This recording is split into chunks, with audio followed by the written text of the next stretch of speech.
Jaya Gopijana Vallabha Girivaradhari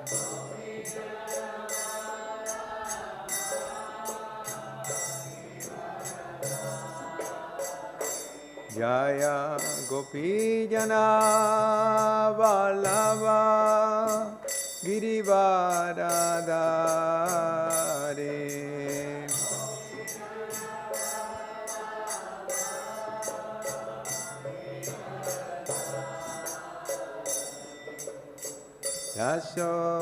Yashodanandana Vrajajana Ranjana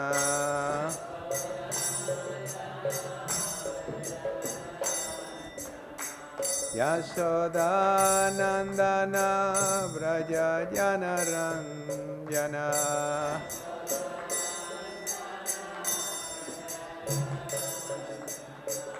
Yamuna Tira Vanachari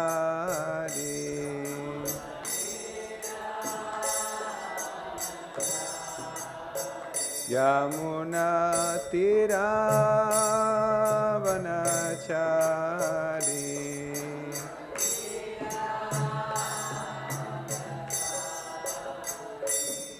Jaya Radha Madhava Kunja Vihari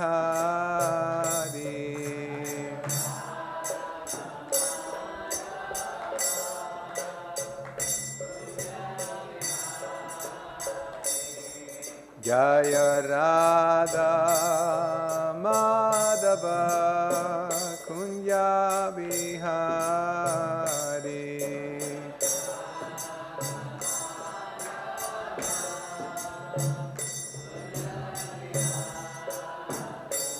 Jaya Gopijana Vallabha Girivaradhari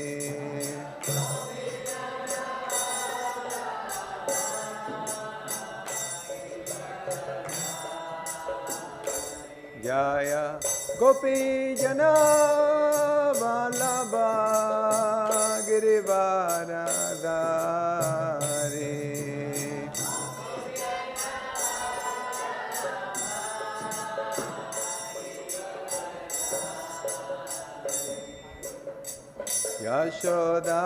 Yashodanandana Vrajajana Ranjana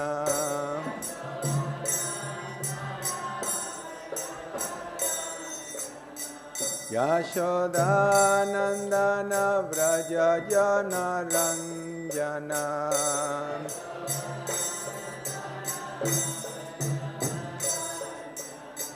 Yamuna Tira Vanachari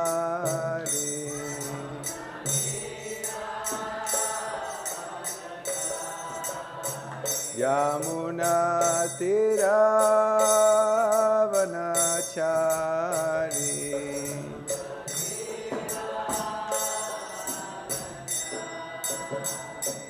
Jaya Radha Madhava Kunja Vihari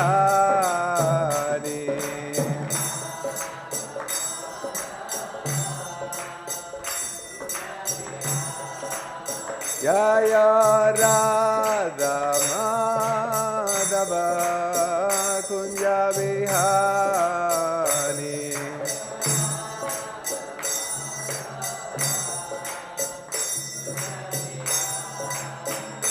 Jaya Gopijana Vallabha Girivaradhari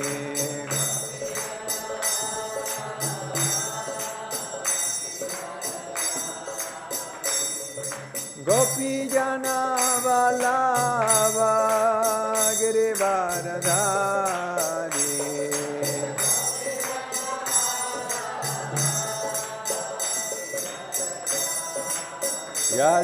Yashodanandana Vrajajana Ranjana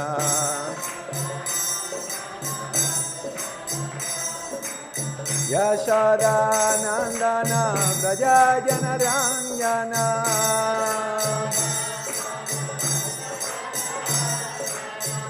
Yashodanandana Vrajayana Ranjana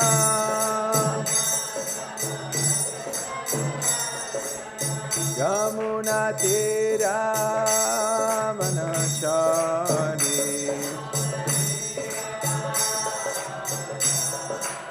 Yamuna Tira Manachari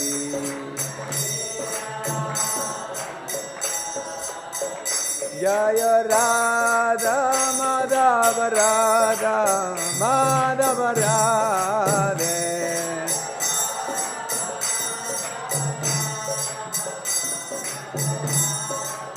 Jaya Prabhupada Prabhupada Prabhupada Jaya Prabhupada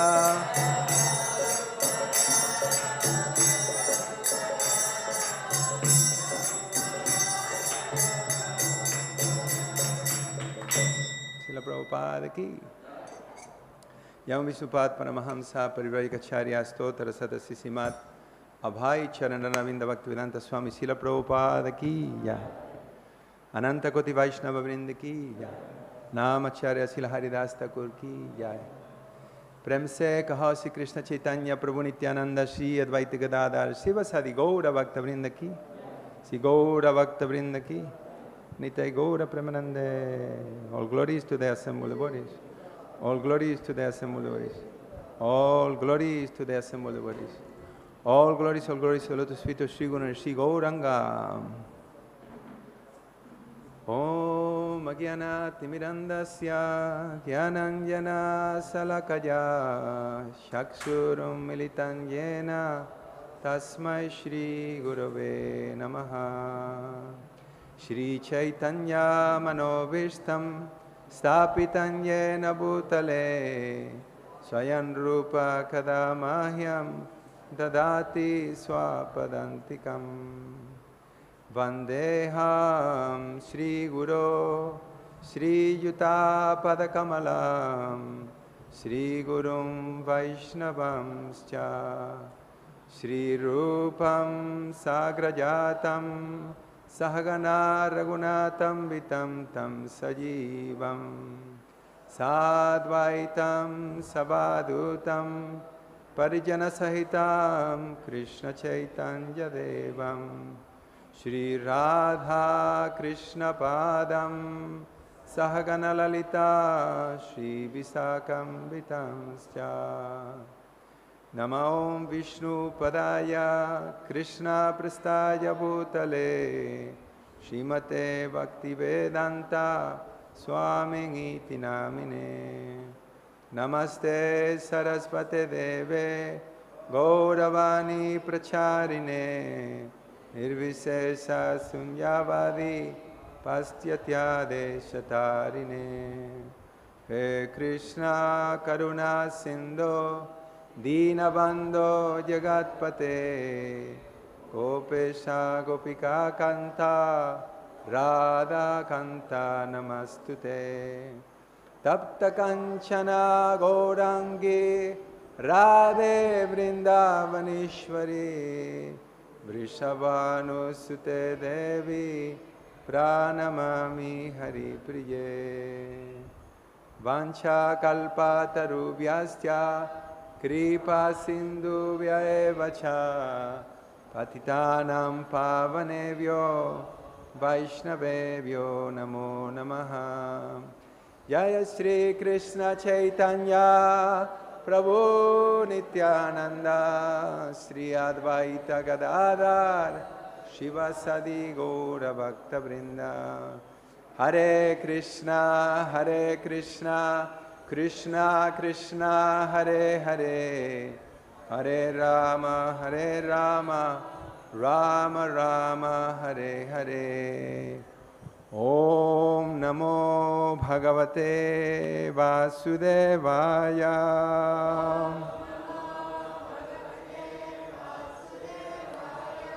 Om Namo Bhagavate Vasudevaya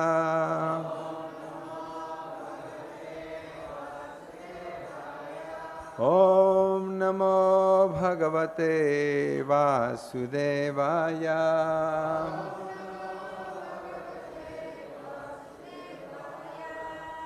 Hare Krishna.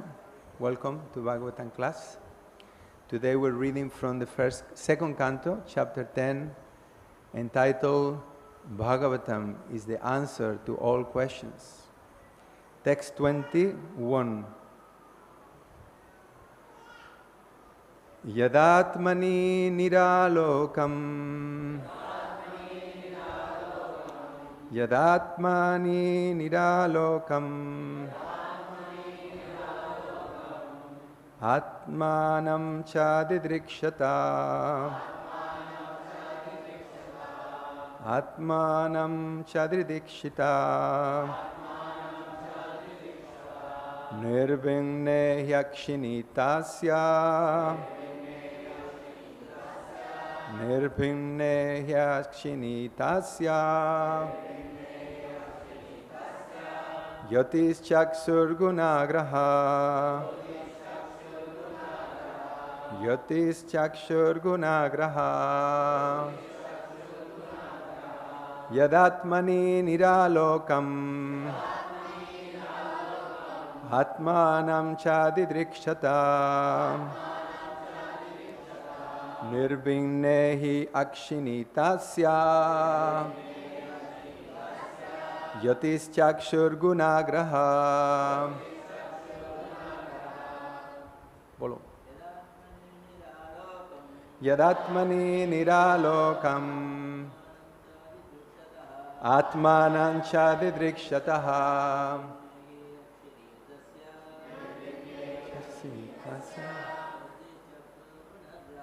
jyotiś cakṣur guṇa-grahaḥ. yadātmani nirālokam. ātmānaṁ ca didṛkṣataḥ. nirbhinne akṣiṇī tasya. jyotiś cakṣur guṇa-grahaḥ. yadātmani nirālokam. ātmānaṁ ca didṛkṣataḥ. nirbhinne akṣiṇī tasya. jyotiś cakṣur guṇa-grahaḥ. ātmani nirālokam. ātmānaṁ ca didṛkṣataḥ. nirbhinne akṣiṇī tasya. jyotiś cakṣur guṇa-grahaḥ. Ladies. Yadātmani nirālokam. ātmānaṁ ca didṛkṣataḥ. nirbhinne akṣiṇī tasya. jyotiś cakṣur guṇa-grahaḥ. yadātmani nirālokam.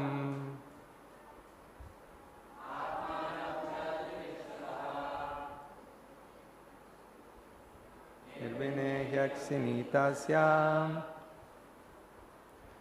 jyotiś cakṣur guṇa-grahaḥ.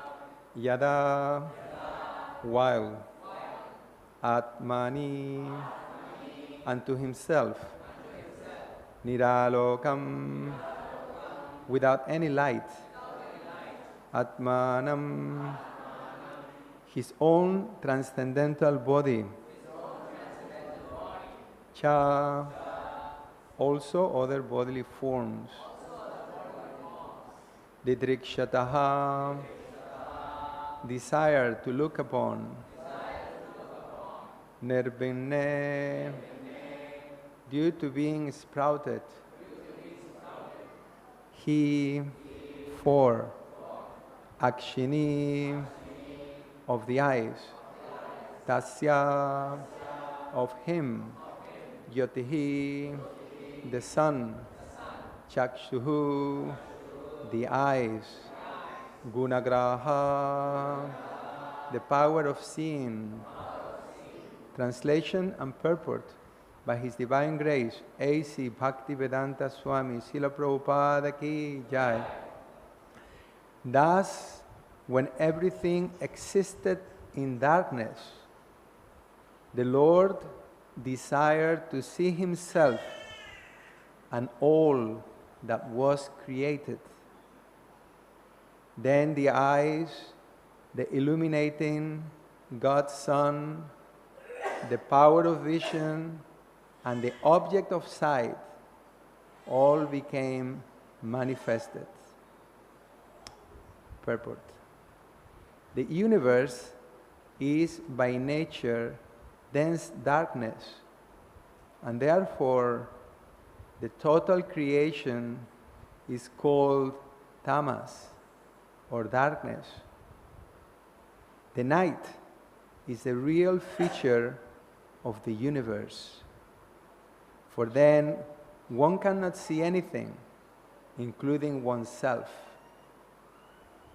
The Lord, out of His causeless mercy, first desired to see Himself and all the creation as well, and thus the sun became manifested. The power of vision for all living entities became possible, and the objects of vision were also manifested.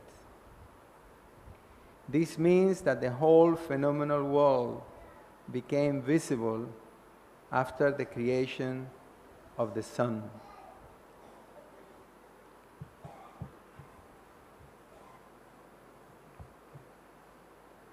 The conversation is taking place on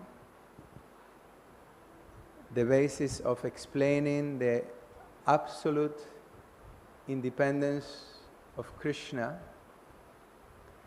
and the absolute dependence of everything else. Sukadeva Goswami is answering the questions of Parikshit Maharaj, and the chapter began with the enumeration of the 10 topics of the Srimad Bhagavatam. And those topics are, first topic, Sarga; second, Visarga; third, Sthanam, Poshanam, Utaya, Manvantara, Ishanu, Kata, Nirodha, Muktir, Asraya. So how many topics are in the Bhagavatam? Really, how many topics are? Really? One topic. And what is that topic? Asraya, the Asraya Tattva. So all the other 9 topics, Sukadeva Goswami is given 10 topics, Sutta Goswami is given 10 topics, but the point is that he's giving these other 9 topics so that we can understand the actual topic, which is the Asraya, upon which all other topics are dependent. In order to isolate, in order to distinguish the Asraya from the other topics, these other 9 topics are described. And also, when we see it in this perspective, whenever we're reading the Bhagavatam and we may be discussing Manvantara, or we may be discussing Sarga or Visarga, we don't see this disconnected from the actual main topic, which is Krishna, the Ashraya. 2 terms are being given, Ashraya and Ashrita. The one giving shelter, which is Ashraya, and the one taking shelter, which is Ashrita. So then, after describing the 10 topics, Sukadeva Goswami is giving an explanation of 3 Purushas. And these 3 Purushas are Adhyatmika, Adhibhautika, and Adidaivika. So, and why Sukadeva Goswami is giving this explanation? Because these 3 Purushas are all interdependent.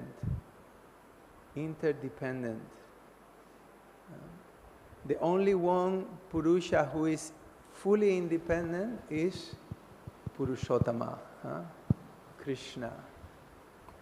So we have adhyatmika purusha. Who is the adhyatmika purusha? The soul, the conditioned soul. Adhibhautika purusha. The body, or the senses, you could say. The body, the senses, the instrument. Okay? And then adhidaivika, the controller, the one who is given the power to see, the power to speak, to taste, all the senses. In this verse in particular, actually is saying, and now Sukadeva Goswami is, so of course these three purushas are interdependent because one without the other has no meaning or has no function, So the Adidaivika Purusha they are the demigods. And the Adhyatmika Purusha are the conditioned living entity. In one sense, they are non-different. They are both jivas. But one of them is controlling the other. And the means by which the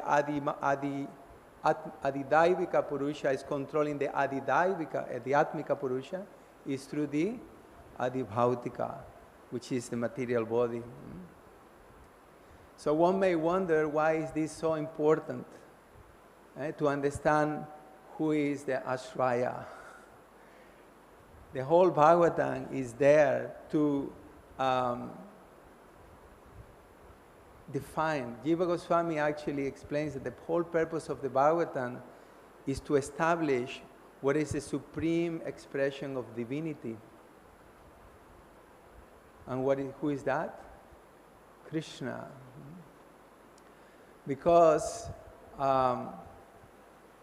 unless we understand who is the ultimate shelter, our whole life may be misdirected. You heard this expression, like barking up to the wrong tree? You had the expression before? Sometimes the dog is following the prey, or the rabbit or something, and the rabbit goes into a different prey, a different tree, and the dog is barking to the wrong tree, right? So people who don't understand what is the ultimate shelter, they are actually barking up to the wrong tree. And what are the results when we're not taking shelter of the actual proper shelter? Then we are lost. It's a waste of time. So the explanation now here is going on about how the creation takes place to prove how the Purushottama or Krishna is the only one who is swasrayasraya, is the only one who has no other shelter. He is his own shelter. So he's explained that the Lord desired to taste, the Lord desired to hear, the Lord desired to see. And it was like this when after he wanted to do this, then in this case, a specific case, the illuminating sun appeared, and with it, the sun god, which he is given the power to see, and along with that, the object to be seen. Because without the object to be seen, the power of sight is useless. Similarly, the eyes, without the power of seeing, is useless. We have people who are blind. They have the eyes, but they don't have the power to see. So this also can be a way to appreciate Krishna, who is giving us everything. Just even we cannot see without Krishna's sanctioning. So therefore, Krishna is the supreme independent person. He is everything that is manifested the living entities, the objects of the senses, the three modes of nature, the demigods, everything is dependent on Him. So then the question arises, when we are fully dependent on Him, then what is our duty? What should we do? When we're fully dependent, you just think for a minute, like we're completely dependent on everything, all our bodily functions. We are dependent on Krishna. The power to see. We may take it for granted sometimes, right? The power to see. So therefore, we should serve the supreme shelter. We should take shelter of Krishna. And the whole discussion of the Bhagavatam is to inspire us to take shelter of Krishna. And how do we take shelter of Krishna? We utilize everything He has given us in His service. Like the power of seeing, for example. How can we engage the power of seeing in the service of the Lord? Seeing the deity of the Lord. The emphasis, and the next verse is tomorrow, is about the power of hearing. It's a very beautiful verse. So tomorrow will be a nice class. The emphasis is on hearing, but the power of seeing is also incredible. In my personal experience, I can say that my turning point in my Krishna consciousness was the first time I saw the deities, Shri Radha, Gokulananda at the manor. That was like, the beginning of my chanting 16 rounds, just by seeing the Lord. And prior to that, another turning point was the first time I saw the devotees.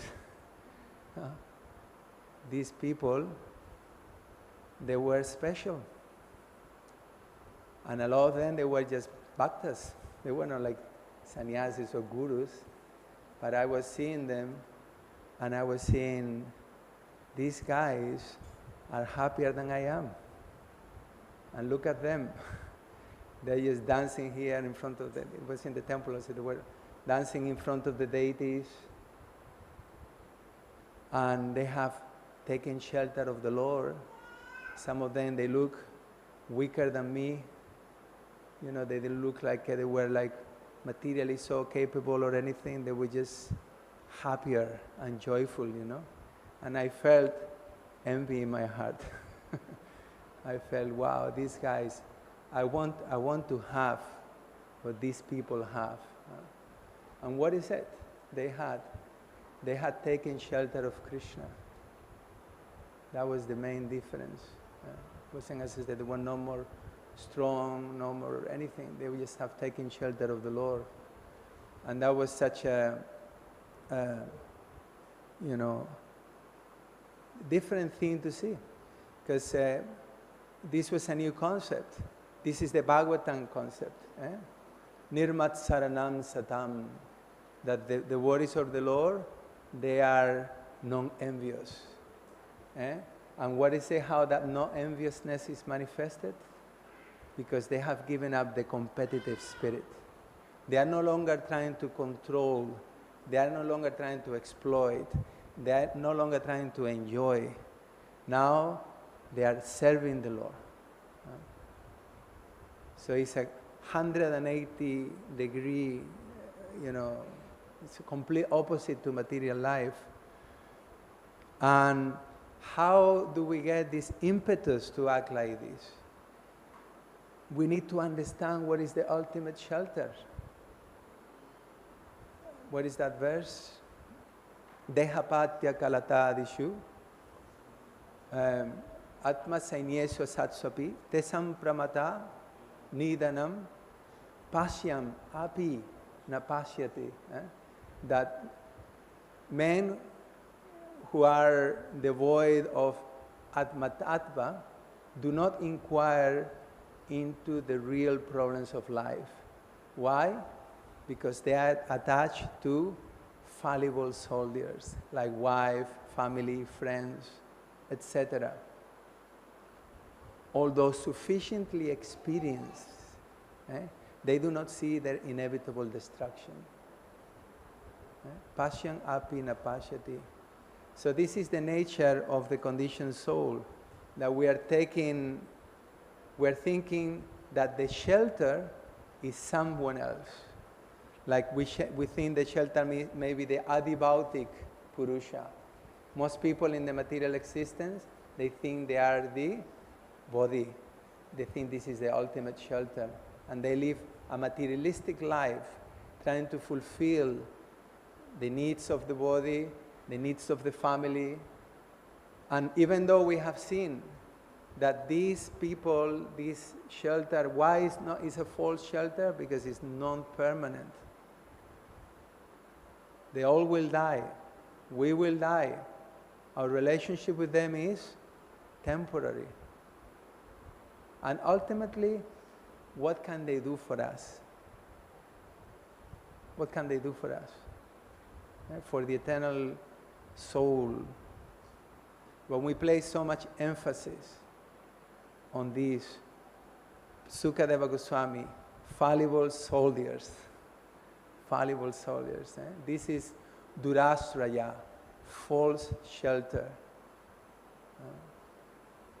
And other people, they may think that the shelter is the adhyatmika, is the soul, and they worship the soul. They worship they want to become one. They think they are God.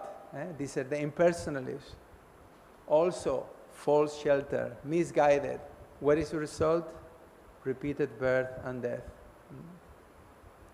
And other people, they think that the shelter is the adhidaivika purusha, the demigods. Why? The demigods, they can provide some material benefit. Sometimes for those of us born in the Western world, this concept of the demigods may not be so relevant, right? But we see in the West, and I'm not into conspiracy things, but that a lot of people are worshipping the devil to become famous. A lot of people are doing all kinds of worship, dark worship. To what? To gain popularity, to gain followers, to have money.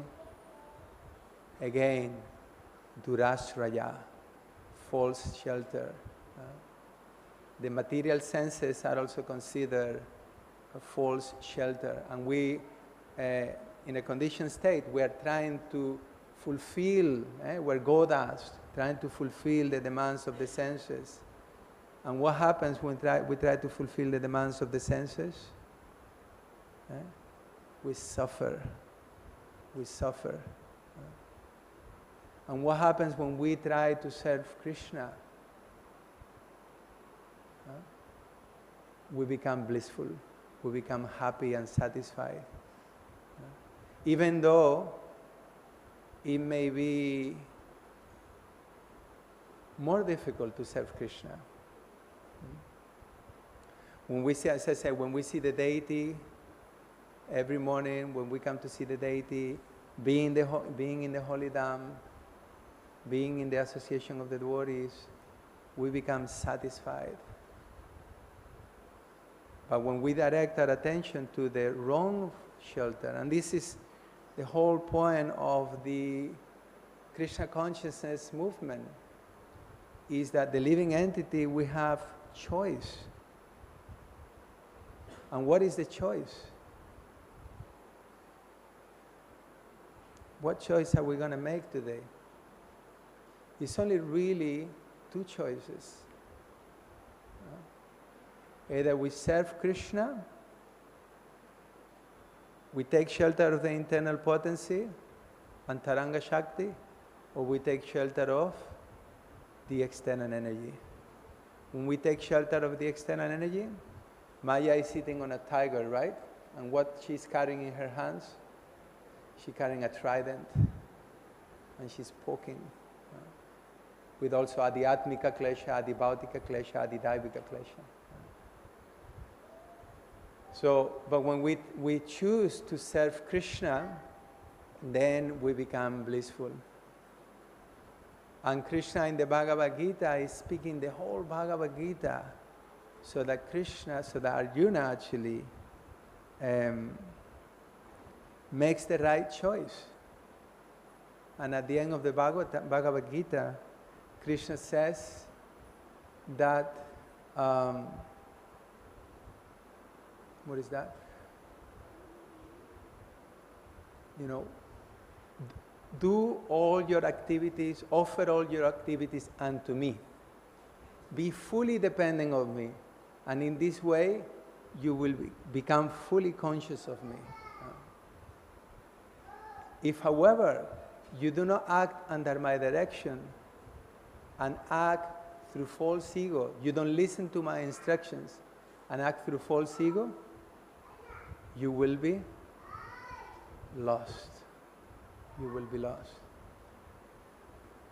But if you follow me, if you follow my direction, then what will happen? You will be able to Machita Sarvadurgani.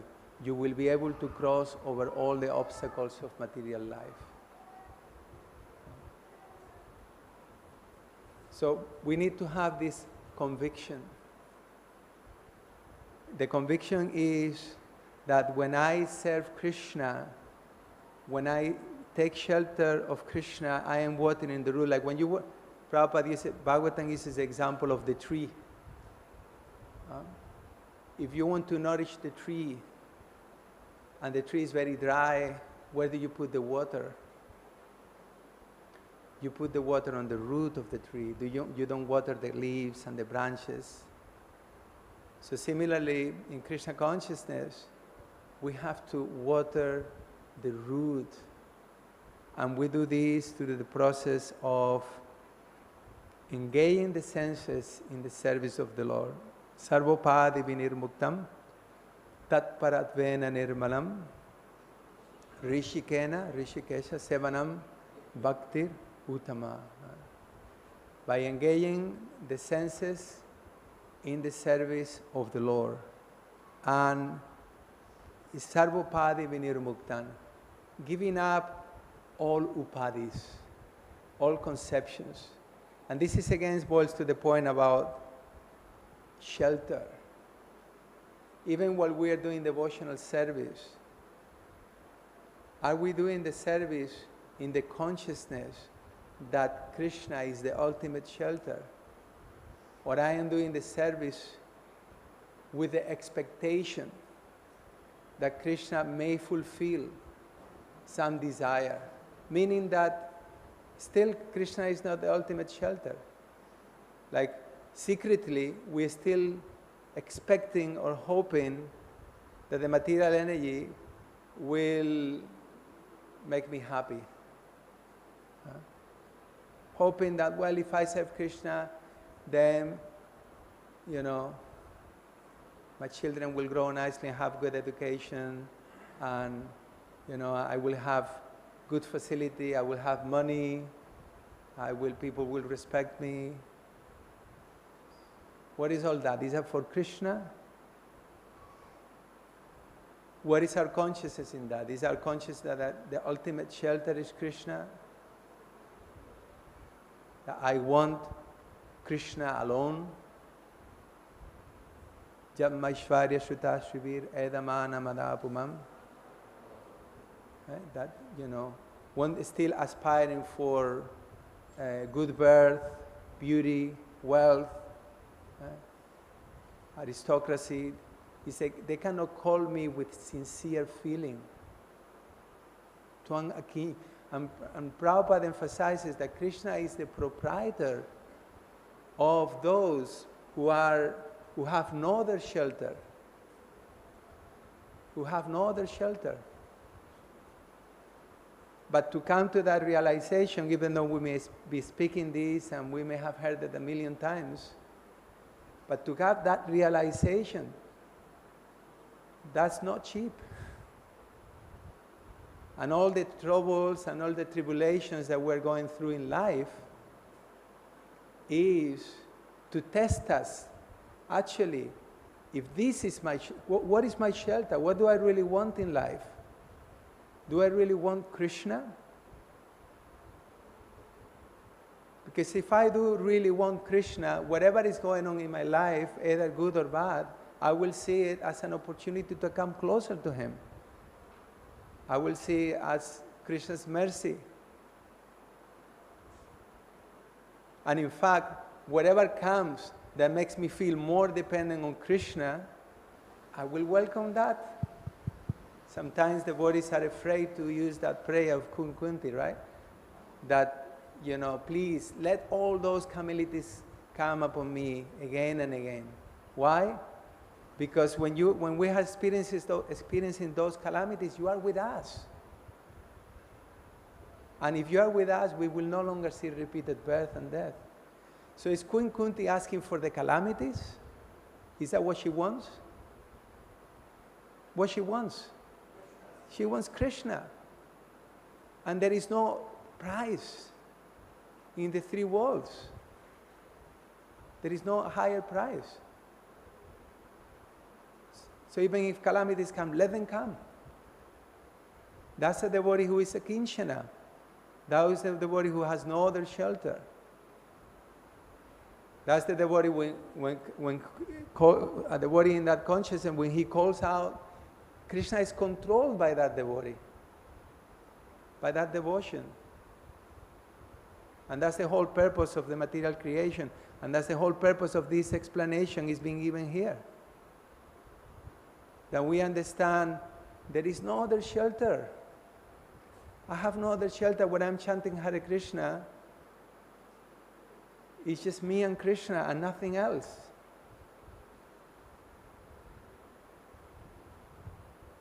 I'm inviting Krishna into my life. I'm actually begging Krishna to please help me realize that you are my only shelter.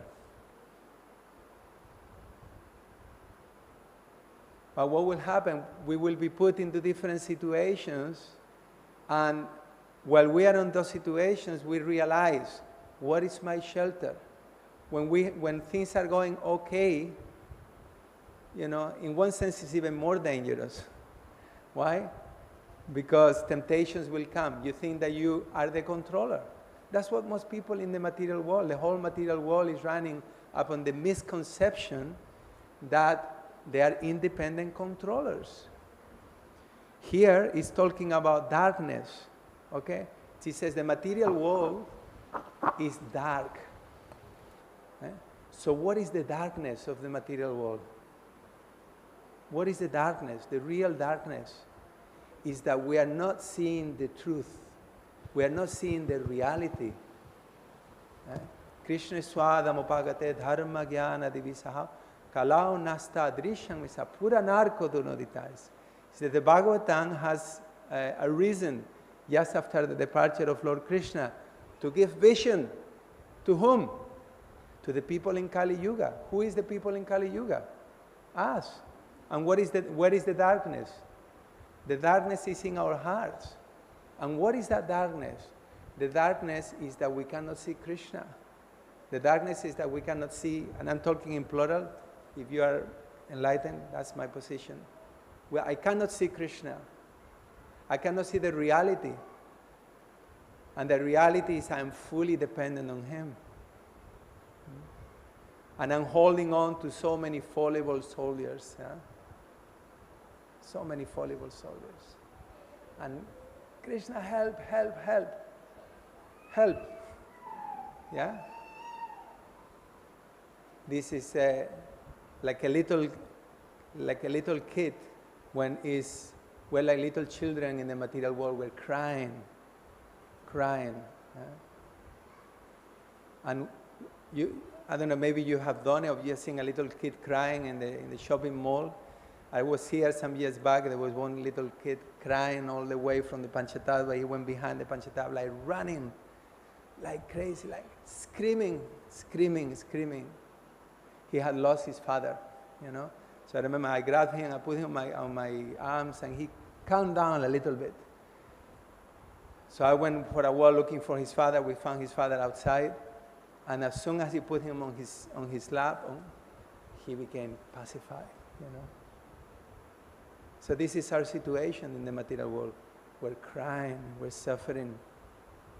And the only way we can actually find that solace, that shelter, that peace, is when we come to the ultimate shelter. We come to Krishna, to the ashraya. That's the teaching is being given. The darkness is that we are not able to see the reality. I remember I appreciated very much my years of Sankirtan, because when I was doing book distribution, it's like a reality test. I mean, you can experience this in any service, you can experience this any moment. But somehow during the Sankirtan, it's almost like Krishna opens the curtains a little bit, and you are able to see your complete dependence on the Lord. You're totally at the expense of the Lord's mercy for people to buy a book, for people to stop, for you to be able to say the right thing, to look in the right direction. Everything is just like so many things that need to be right for that person to get the book and say, yeah, okay, I'll buy, It's so many things. Sometimes, someone may walk past, or so many times it happens, I'm talking with, I stop a couple, and one of them is interested, the other one is not interested. Another times you stop the guy and he's interested, opens the wallet, has no change. All these little things, but you realize that I'm not doing anything here. Krishna is doing it. And if he wants to do, I can do. And if he doesn't want, if he turns the switch, it's like sometimes you go on for, like even going for 5 minutes without someone stopping is like hell. Never mind, I remember one time I went, that was the longest time, it was definitely a test. But just to prove this point, I went for 3 hours. 3 hours, not one single person stopped. And I remember the place still, and even if, one person stopped, I remember finally after 1.5 hours, this person stops, and is interested, and as I'm talking to the person, some friend of him walked past, oh, I gotta go, Krishna, And then so many situations like this, And I remember after 3 hours of non-stopping, then Krishna just turned the switch. My mind went like peace. At one moment, my mind just kind of, all the distemper just ceased, It was a far out thing. And I realized that Krishna was just testing me. So similarly, in our Krishna consciousness, what is our ability to see Krishna? Can we see Krishna now? Do we have the qualification to see him? Most of us don't have it. How are we going to get that qualification? It's through this test that Krishna is saying, do you really, you could say Krishna, Maya also has that job. Do you really want Krishna? Are you sure you don't want this anymore? Are you sure you don't want Facebook anymore? Are you sure you don't want movies anymore? Are you sure you don't want, like chocolate anymore? All these little things, or big things. Are you sure you don't want to act independent from the Lord anymore? And sometimes we're going through all these, like in chanting japa, and it's dry, and we're struggling just to stay awake, and it's no taste. But some of those japa sessions, they turn out to be the nicest ones. Because you struggle, but you keep going, and at one point, Krishna says, okay, now, I believe you. I trust. So this is the test of material life, that we have to show our determination. And just like Draupadi, she was holding on to the sari. And he was calling, Govinda, Govinda, Govinda. But she was not letting go of the sari. Why? Because she still have not taken complete shelter of Krishna. She had not fully understood that. And at one point, she thought, well, what can I do? That's you see, the moment of Krishna consciousness. What can I do? It has to come to that point that we are on our knees. What can I do, Krishna? Please. I cannot give up my material desires. I cannot give up my attachments. I cannot give up my fear. What can I do? And at that point, Krishna comes. So what can I do? This Dushasana is, it's like a Maharati. He can fight 10,000 people, 10,000 elephants. What can I do? And at that point, she lets the sari go. So then Krishna becomes the property of those devotees. So, and one more point, yes, I wanted to make also that how do we, in terms of engaging we're talking about the material universe being a place full of darkness. And the light is seeing things as they are. But beyond seeing Krishna as the supreme controller, I will dare to say that even higher than that is to see Krishna as the supreme lover, as the supreme friend, as our well-wisher. Because there are many controllers, right? But not all of them are good. There are many controllers in the universe, but they are not all good. But Krishna is all good. He is our well-wisher. He loves us. And when he's telling Arjuna, if you don't follow me, you will be lost. It's not like when I tell my daughter, if you don't do this, I'm gonna, chastise you or punish you. No. I may have so many selfish motivations there. But when Krishna is saying this, you please act under my direction. Stop listening to your mind. Come back to me. What is his only desire? It's our welfare. It's our welfare. And that's the most confidential knowledge, that when we do that, he becomes the servant of the devotee. And I was just listening, while I was thinking of the class. Recently I was reading the prayers of Bhishmadev. And it's such a beautiful, beautiful pastime when, Bhishmadev is going to leave this world. And Krishna comes to see him. Krishna not only comes to see him, he brings the Pandavas. He wants him to see the Pandavas that have suffered so much. And then Bhishmadev is offering his prayers. And what are his prayers? Let my mind be fixed upon you as Parthasarathi. You're driving the chariot. There is drops of sweat on your face, there is blood on your face, your curly hair is full of dust, and you are like running towards me. Let me see that. Let me fix my mind on that picture. That is what it was in his heart at the time of leaving this world. He wasn't thinking of anything else, but let just my mind be fixed. And then he so many more prayers there. But his consciousness is fixed on Krishna. Why?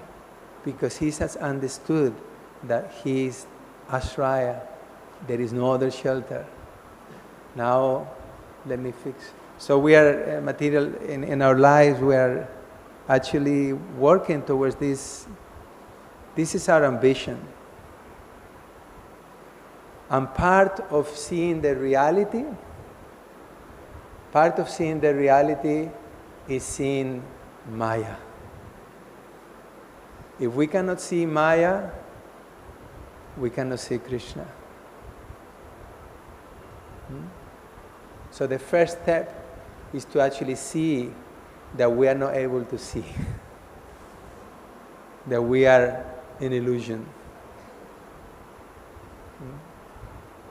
And then when we begin to see that, then we actually work towards that goal.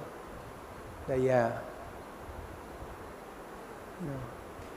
I have no desire. I have, we should be like Govinda Maharaj will say that we have opened a crying school. Study of the Bhagavatam is a crying school, crying for Krishna. But if we cannot cry for Krishna, then cry because I cannot cry. I think it was Subhag Swami asked Gaur Govinda Maharaj, he said, well, but I cannot cry for Krishna. And then Gaur Govinda Swami said, if you cannot cry for Krishna, then cry because you cannot cry for Krishna. And if you cannot cry because you cannot cry for Krishna, then cry because you cannot cry. And it goes on. So this beautiful Srimad Bhagavatam is the arrangement of Krishna to help us realize that by taking full shelter of Krishna, we will be able to cross over all the obstacles of material life, and then we will be going back home, back to Godhead. So therefore, we should give very careful reading and attention to the Bhagavatam on a daily basis. By, all glories to you that are here coming to the Bhagavatam class. You can tap yourself in the back. It's a good thing that you did today, even though it was me, not some more exalted Vaishnava. But we come to the Bhagavatam class to serve the Bhagavatam. Nityam Bhagavat Sevaya. So even if the speaker may not be so qualified, still the Bhagavatam will speak through him if we come in the right consciousness. Krishna can speak through us, through anyone. And we should understand also that all the problems begin when we think that we need something else than Krishna. That means that it's not the ultimate shelter. Hare Krishna, Srila Prabhupada ki jai, Grantha Raj Srimad Bhagavatam ki jai, Nitai Gaura Premanande. Any questions or comments? Is a hand up? 2 hands up or yawning? Okay. Hare Krishna. I'm a little embarrassed to ask this question because I don't know, but in the beginning of the class you talked about the 10 features of the Bhagavatam, the 10 aspects. So it's probably a long subject matter, but can you please explain that to me again, because I don't know that. Okay, it's a big topic. So there is 10 topics enumerated by Sukadeva Goswami. Sutta Goswami will also explain them later on in the Bhagavatam at the end. And the question, the dialogue goes back to the previous chapter, where the question was asked about, the different forms of the Lord, and then the Chatusloki was spoken, and after the Chatusloki was spoken, there is more dialogue, and basically Parikshit Maharaj is asking to explain the Bhagavatam, the meaning of the Bhagavatam. So the beginning of this chapter begins with this: creation.